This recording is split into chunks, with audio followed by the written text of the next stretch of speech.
Hello everyone, I welcome you all in my today's class. In our last videos we have completed our chapter Introduction to Partnership Firms. Now from this video today we are going to start our next chapter, that is Goodwill, its nature and valuation. I hope this video will be helpful to you to understand the concept. Let's have a start.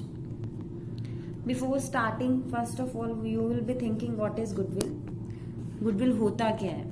अब देखो थोड़ा बहुत आप +1 में पढ़ चुके हो. Goodwill क्या होती है? गुडविल बिजनेस की रेप्यूटेशन होती है, मार्केट में इमेज होती है, पॉपुलैरिटी होती है, जिसकी वजह से वो क्या करते हैं, उनका मार्केट में नेम फेम होता है और ये सब चीज़ों की वजह से उनको बहुत बेनिफिट होता है. तो वही आज हम पढ़ने जा रहे हैं. गुडविल को हम अदर वर्ड्स में बोलें तो ये हम मार्केट में रेपुटेशन होती है, बिजनेस की इमेज होती है, पॉपुलैरिटी होती है, या ये क्या शो करता है? कनेक्शंस, हमारे रिलेशनशिप्स, मार्केट में जो रिलेशनशिप्स हैं हमारे, या जो कनेक्शंस हैं अदर पार्टीज के साथ, that shows the goodwill. So without wasting, we study the meaning of goodwill. Goodwill is the value of reputation of a firm. Money value में, जब मनी के टर्म्स में जो गुड वैल्यू है, reputation है, image है बिजनेस की, that is called goodwill. In respect of the profits expected in future over and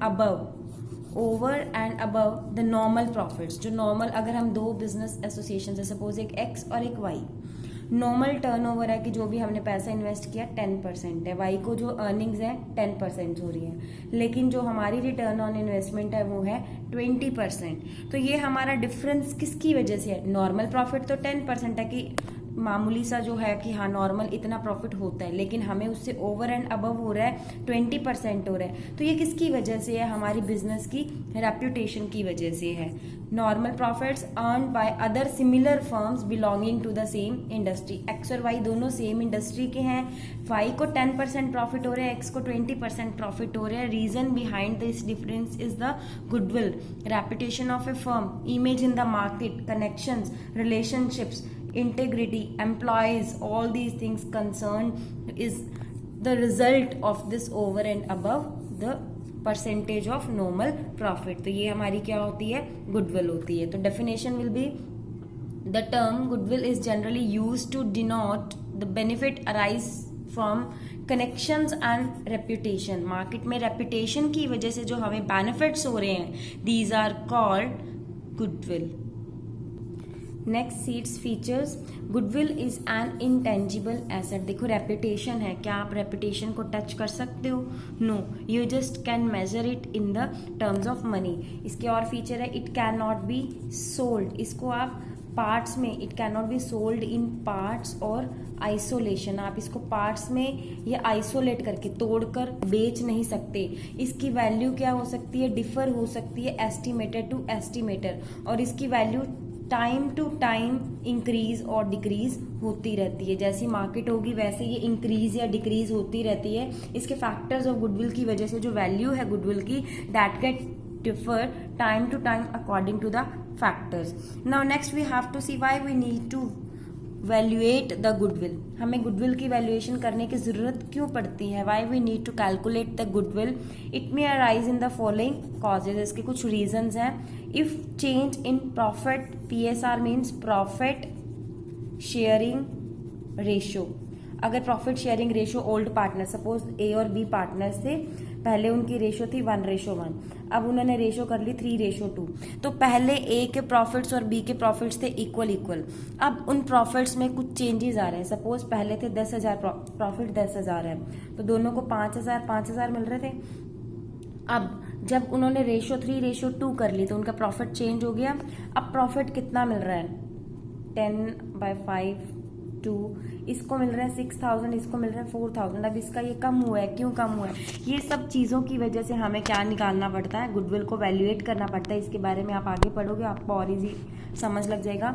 old partner retires, अगर ए बी सी 3 पार्टनर्स थे जिसमें से सी रिटायर हो रहा है तो अब सी का शेयर ए और बी को मिलेगा। अब उनकी प्रॉफिट शेयरिंग रेशो फिर से चेंज हो रही है। इफ पार्टनर डाइज, अगर ए बी सी में से सी की डेथ हो गई है तो सी का शेयर अब किसको मिलेगा, ए और बी को। इनकी प्रॉफिट शेयरिंग रेशो चेंज हो रही है या नहीं हो रही है। फर्स्ट हमने यही पढ़ा था कि हमें वैल्यूएशन ऑफ गुडविल करने की जरूरत क्यों पड़ती है, because profit sharing ratio get change and if partner retires, partner dies और new partner is coming, means अगर ए और बी पार्टनर थे प्लस सी हो गया है तो अब प्रॉफिट शेयरिंग रेशो फिर से चेंज होगी। तो whenever profit sharing ratio is going to change then we need to calculate the value of goodwill.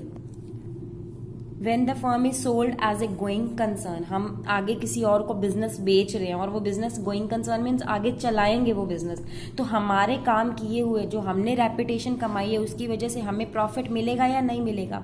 हमारी वजह से उन जिसको हमने अपनी फर्म बेची है उसको बेनिफिट मिलेगा हमारे किए हुए काम से, तब हम गुडविल कैलकुलेट करते हैं। Firm is amalgamation with another, mean जैसे सपोज आप देखो एक आइडिया कंपनी है, एक वोडाफोन कंपनी है, ठीक है। आइडिया को इतने ज़्यादा बढ़िया प्रॉफिट्स नहीं हो रहे तो आइडिया ने क्या सोचा कि वो वोडाफोन के साथ मर्ज हो जाएगी। अमलगामेट होता है कि 2 फर्म्स इकट्ठी हो रही हैं, तो आइडिया और वोडाफोन इकट्ठे हो गए, तब आइडिया जो वोडाफोन का बेनिफिट आइडिया को भी मिलेगा, तब भी हमें क्या करनी पड़ती है, गुडविल निकालनी पड़ती है। तो ये था need for valuation of goodwill. First था कि प्रॉफिट शेयरिंग रेशो चेंज हो एग्जिस्टिंग पार्टनर्स के अंदर, फिर अगर कोई पार्टनर रिटायर हो जाए, पार्टनर की डेथ हो जाए, पार्टनर नया आ जाए, या हम बिजनेस को सेल कर रहे हैं और वो बिजनेस गोइंग कंसर्न में है, आगे लंबे टाइम तक चलेगा, तो हमें उसकी वजह से जो बेनिफिट, हमारी वजह से जो उनको बेनिफिट्स हो रहे हैं, तब हमें क्या कैलकुलेट करना पड़ेगा, गुडविल कैलकुलेट करना पड़ेगा। These were the reasons why we need to calculate, why we need to valuate the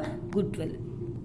और next concept is factors affecting goodwill. कौन कौन से फैक्टर्स हैं जो हमारी गुडविल को अफेक्ट करते हैं कि गुडविल की वैल्यू इंक्रीज हो गई या डिक्रीज हो गई। हमने पीछे पढ़ा था कि टाइम टू टाइम नेचर में, कि टाइम टू टाइम हमारी गुडविल की वैल्यू चेंज होती रहती है, और वो किसकी वजह से, कुछ फैक्टर्स की वजह से। तो वो फैक्टर्स कौन कौन से हैं? First is nature of business, business किस तरह का है, हम कौन से गुड्स के साथ डील कर रहे हैं। अब देखो कुछ गुड्स ऐसी होती हैं जो डेली यूज की होती हैं, तो उनकी डिमांड, जैसे नेसेसिटीज ऑफ लाइफ है, तो उनकी डिमांड क्या रहती है, कांस्टेंट रहती है, तो प्रॉफिट की फ्लक्चुएशन भी मिनिमम होती है। अगर मुझे turnover over the normal profit हो रहा है, 20% हो रहा है, नॉर्मल प्रॉफिट 10% है, वो भी नेसेसिटीज पे, इट मीन्स मेरी गुडविल मार्केट के अंदर अच्छी है, तभी मुझे प्रॉफिट उतना हो रहा है। अब अगर suppose a firm which produces high valued products having a stable demand, अब कुछ चीज़ें ऐसी हैं जिनकी डिमांड स्टेबल रहती है, ज़्यादा चेंज नहीं होती, it means they will earn, he is able to earn more profits and therefore has more goodwill। तो जितने ज़्यादा प्रॉफिट्स होंगे उतनी ज़्यादा क्या होगी, गुडविल होगी मार्केट के अंदर, बिकॉज नॉर्मल प्रॉफिट से ओवर द नॉर्मल प्रॉफिट्स होंगे हमारे पास, तो हमारी गुडविल इंक्रीज होती जाएगी। अब आप एग्जांपल ले लो सैमसंग को, एप्पल की प्रॉफिट्स इंक्रीज होंगे, उसकी गुडविल क्या होगी, इंक्रीज होगी। उसका रेपुटेशन है मार्केट के अंदर, कुछ इमेज है, बिजनेस के अकॉर्डिंग है ना, बिजनेस का नेचर ऐसा, इस वजह से उसकी गुडविल भी मार्केट में बहुत अच्छी है, बिकॉज ये लॉयल ब्रांड है। नेक्स्ट है लोकेशन फैक्टर। अब हमारी जो बिजनेस की लोकेशन है वो काफ़ी ज़्यादा अफेक्ट करती है। जहाँ पे हमें पता है कि कस्टमर्स बहुत ज़्यादा, अगर हम एक ऐसी जगह पे कर रहे हैं बिजनेस, सुनसान सा एरिया है जहाँ पे लोगों को भी नहीं पता कि कोई बिजनेस एसोसिएशन है या कोई गुड्स के साथ डील करता है, तो वहाँ पे गुडविल कैसे हो सकती है। और अगर हम बोले कि बहुत बढ़िया जगह पे, मार्केट वाली जगह, मिड में सिटी के, हमने ट्रैफिक एरिया पे अपने बिजनेस को स्टैंड किया, इट मीन्स वहाँ पे हमारे लोगों को हमारे बारे में पता होगा, तो हमारी गुडविल क्या होगी, ज़्यादा होगी, हमारे प्रॉफिट्स भी क्या होंगे, ज़्यादा होंगे। Next is trade name. अब देखो बिजनेस का जो नेम है वो भी काफ़ी अफेक्ट करता है गुडविल को। जैसे एप्पल है, अगर आपको ऑप्शन मिले कि वीवो और एप्पल में से फ़ोन लेना है तो आप प्रेफर करोगे एप्पल को, क्यों? क्योंकि उसका कुछ ब्रांड है। अब आप वो चीज़ को सेपरेट रखोगे कि मेरी पॉकेट अलाउ करती है नहीं। अगर हम ब्रांड की बात करें तो कौन सा ब्रांड प्रेफर किया जाता है, एप्पल।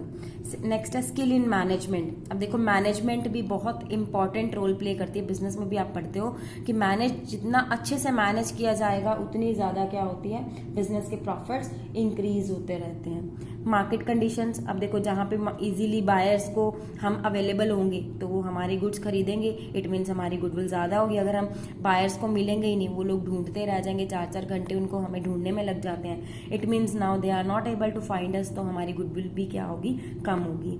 नेक्स्ट है ट्रेंड इन प्रॉफिट्स। प्रॉफिट्स हाई होंगे तो गुडविल हाई होगी, प्रॉफिट्स लो होंगे तो गुडविल लो होगी। इनका डायरेक्ट रिलेशनशिप होता है हमारे गुडविल के साथ प्रॉफिट्स का।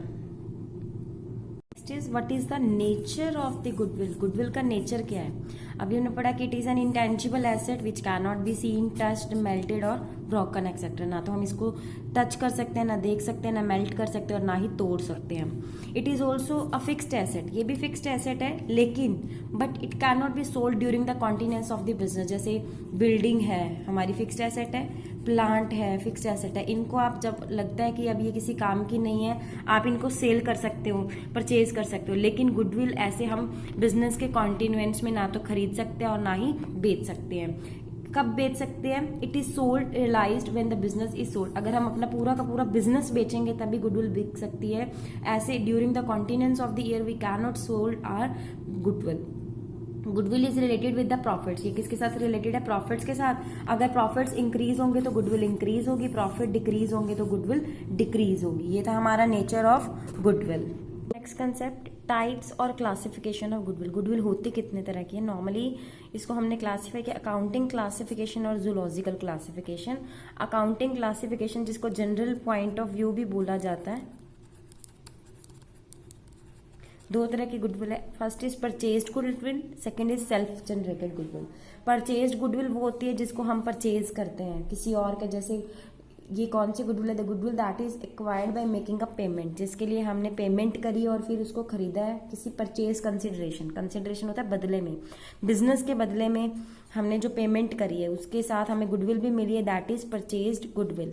Next is self generated goodwill, जो बिजनेस ने खुद से जनरेट करी है, कहीं से खरीदी नहीं है, ये खुद बिजनेस में जो उन्होंने एफर्ट्स किए हैं उससे जो जनरेट हुई है गुडविल वो होती है सेल्फ जनरेटेड। जो परचेज गुडविल होती है इसकी मनी वैल्यू होती है क्योंकि इसके बदले में हम पैसा पे करते हैं, लेकिन जो सेल्फ जनरेटेड गुडविल है इसकी नो मनी वैल्यू, क्योंकि इसके बदले में हम कोई पैसा नहीं देते, ये ना ही बुक्स ऑफ अकाउंट्स में आती है। ये तब कैलकुलेट की जाती है जब कोई पार्टनर की प्रॉफिट शेयरिंग रेशो चेंज हो रही है, कोई एडमिट हो रहा है, कोई रिटायर हो रहा है। लेकिन परचेज गुडविल तो हमारी बैलेंस शीट के अंदर आती है नॉन करंट एसेट्स वाली हेड में। Next is zoological classification. Zoological dog, cat, rat, rabbit, आप इससे देख के बोल रहे हो कि ये तो सारे जानवर वगैरह आ रहे हैं, क्योंकि इसका नेम ही कहाँ से लिया गया है? जू से। तो इसलिए यहाँ पे जो गुडविल है उसका name dog, cat, rat, rabbit रखा गया है। ये जो कस्टमर्स हैं उनको देखकर कि कस्टमर्स किस तरह से शॉप्स वगैरह के किस तरह के सेलर्स के पास जाते हैं, तो उनकी जो अट्रैक्शन है उससे इन्होंने बनाया। देखो सबसे पहले है डॉग। डॉग से हमें एक वर्ड का ध्यान में आता है फेथफुल, कि डॉग क्या होता है? फेथफुल होता है कि वो अपने जो मालिक है उसके लिए बड़ा फेथफुल होता है। तो जो ये डॉग गुडविल है इसके अंदर फेथफुलनेस होती है, मतलब वहाँ पे जो उसका अगर जो ओनर है वो दुकान छोड़ के कहीं और दुकान कर रहा है, या वो जिस पर्सन से वो अटैच्ड है, जिसकी वजह से वो जहाँ से सामान खरीद रहे हैं, अगर वो वहाँ से छोड़कर किसी और दुकान में जा रहा है तो हम वहीं उसके पीछे जाके सामान खरीदेंगे, बिकॉज हम उसके फेथफुल हैं। कैट गुडविल कैसी होती है? जो कि बड़ी होम अटैच्ड वाली होती है, कि जो वहाँ से अटैच रहती है, जो अपने जिस घर में रह रही है शुरू से वहीं से ही अटैच रहती है पुराने घर से। तो इसके अंदर क्या होता है कि चाहे दुकान कितनी मर्जी पुरानी हो, उसके ऑनर चेंज हो रहे हो, लेकिन वो उसी दुकान से ही, वहीं से ही जहाँ से वो ले रहे हैं, पुराना विश्वास बना हुआ, वहीं से ही सामान लेते हैं। रैट कौन सा होता है? जिसको ना तो ऑनर से कुछ लेना देना होता है ना ही किसी प्लेस से, उसका इंटरेस्ट होता है सिर्फ अपना स्टमक फीलिंग से, मतलब उसको उसका सामान मिलना चाहिए, उसका पेट भरना चाहिए, उसे ना तो मालिक से कुछ लेना देना ना ही दुकान से। तो ऐसे होते हैं विंडो शॉपिंग वगैरह जो करते हैं जो लोग, मतलब जहाँ से सामान मिला वहीं से खरीद लिया, उन्हें ये ना तो ऑनर से कोई लेना देना होता है और ना ही कोई वहाँ की शॉप्स वगैरह से। नेक्स्ट है रैबिट गुडविल। रैबिट क्या होता है? अपनी जो चीज़ें उनके पास रहना पसंद करते हैं, ये ज़्यादा दूर, इनकी हैबिट क्या होती है? लिविंग क्लोज, और ये अफ्रेड होते हैं, इनको डर लगता रहता है दूर जाने से। तो ये इस तरह के कस्टमर्स हैं जो क्या करते हैं? Value to the owner, owner को वैल्यू देते हैं ना कि शॉप को, बट जो भी उनके नियरेस्ट शॉप होती है वहीं से जाके सामान खरीदते हैं, जैसे लो मार्केट वैल्यू वाली या लोकल जो एरिया में सामान मिलता है, ये रैबिट गुडविल वाले लोग वहां से ज़्यादा ऐसा सामान खरीदते हैं। तो ये थी हमारी क्लासिफिकेशन ऑफ गुडविल।